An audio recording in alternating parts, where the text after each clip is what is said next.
Okay, today I'm going to show you how to enter an IDP or Individual Development Plan into a student profile. So the first thing you're going to do is click on the student's name.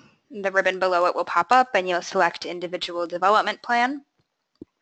And then here you'll see the different options for creating the plan. You'll want to enter the creation date that you created it, and anytime you go in to update it, you'll want to be sure to enter that date as well.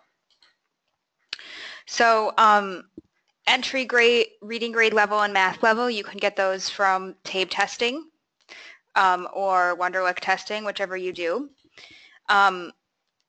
For your action steps, what happens here is these are automatically populated from the barriers that you entered when you created your student profile. So for something like has repeated a grade in school, this is obviously something that you can provide support and resources around. So you'll first put in your action steps for what you're going to do to help this student overcome some of their academic barriers, and then you'll also come up with the support and resources. The IDP is really meant to be something that is a living document that you're working on with the student. It's not meant to be something that you create once, you put it into the system, and then you never come back to. It's also not intended to be a document that the student is not involved in creating. So we really encourage you, and a best practice is really to create this document with the student sitting with you.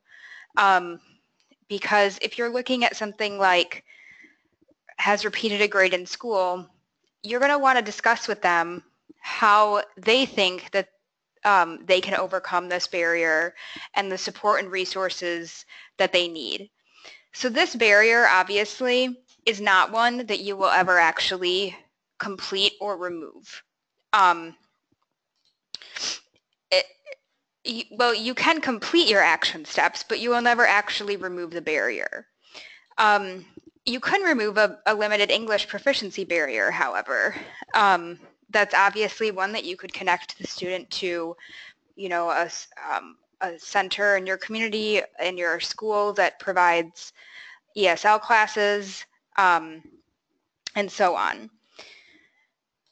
Barriers around parents not graduating from high school and not working.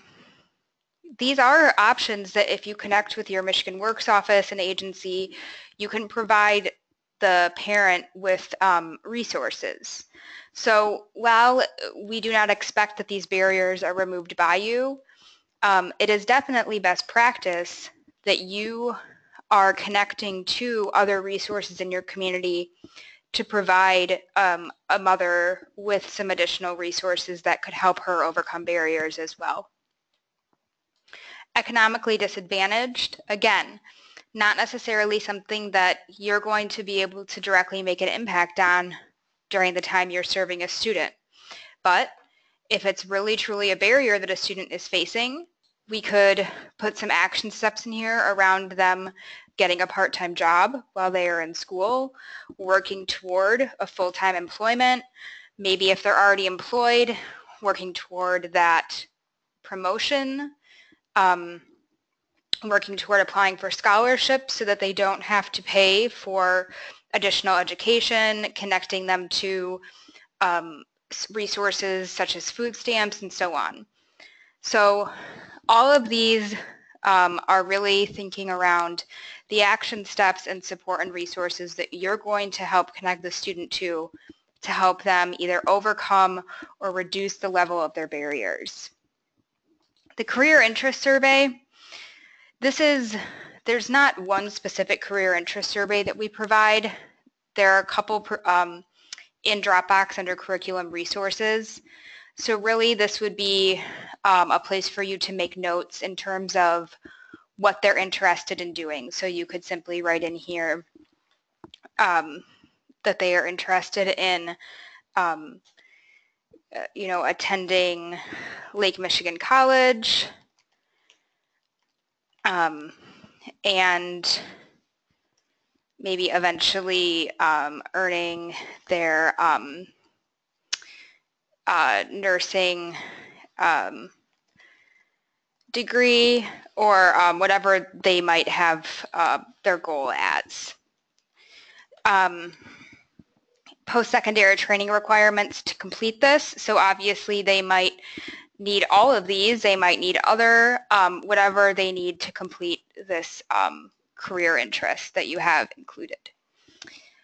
The action plan is not required, but if you would like to add specific steps that they're going to take to meet these things, these goals up here, you're welcome to do so. And then work and volunteer history. This is pretty much captured in their profile. It's just kind of a secondary place to enter this. If you would like to capture it here as well, feel free. And then summer plan for multi-year students, a great place to capture summer work experience, summer youth, and so on. So then you'll go and save, you know, whatever you entered, and then that will populate, and it will be here, but it's always something that you will edit and come back to. And so that is how you create and edit a student development plan.